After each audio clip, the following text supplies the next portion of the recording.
I throw the disc further? That's a question I've been asked a lot. If you've ever watched me play, you know that I love to huck the disc. And so what we're going to teach today is we're going to show you how to huck a backhand. We're going to change your grip a little bit. We're going to change how you move with your arm motion, and then we're going to change your lower body. We're going to add a little extra rotation in your core. And that's really going to help you get that extra 20 yards that you're really looking for. Okay, and so for the grip, we're not going to change a whole lot. Kind of just going to make everything get a little closer.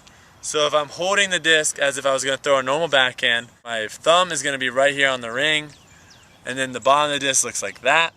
Okay. Now if I was going to huck, all I'm going to do is this thumb is just going to move a little bit closer to my hand. My fingers are going to move a little bit closer in, and everything tightens up. Okay. Everything tightens up. So if I was going to throw maybe a 20-yard to 15-yard backhand, my hand is kind of loose. I'm not really squeezing the disc. If I was going to try to huck a 60, 70-yard backhand, everything gets super tight. I really try to get a lot of pressure on the disc. So to gain those extra 20 yards, a lot of it's going to come in the shoulders, okay? A big shoulder turn. If you play golf, you've heard that a lot, okay? When players can hit the ball really far, they have a really nice shoulder turn. And same with a backhand, okay? When I come over, I'm going to have a really big shoulder turn, okay?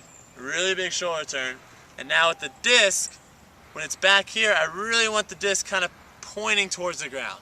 Okay, that's really going to allow the disc to come out, inside out, and then flatten out as it goes. Okay, we want the disc to go inside out, and then as it travels, it'll flatten out. Okay, and then the very last thing we're going to do is, instead of having kind of a simplified motion for the backhand, we're going to exaggerate that motion into more of a pendulum motion for the huck. And that's really going to give you a lot of arm speed. And then with that wrist snap at the very end is what's going to give you that extra little 5 yards of distance you need.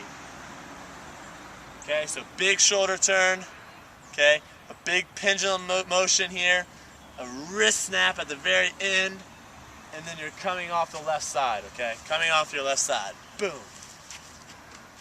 Okay, to add the last piece, we're going to talk about what happens with the lower body when we huck a backhand.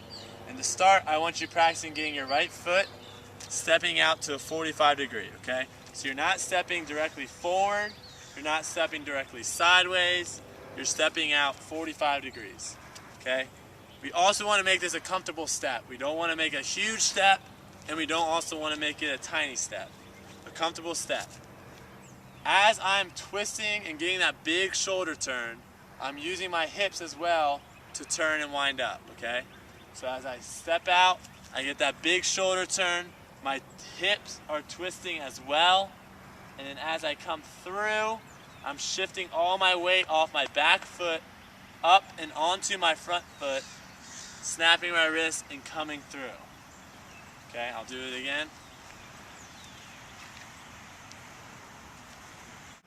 Alright, so we got Alex about 50 yards out, and I'm going to show you a couple of backhands here.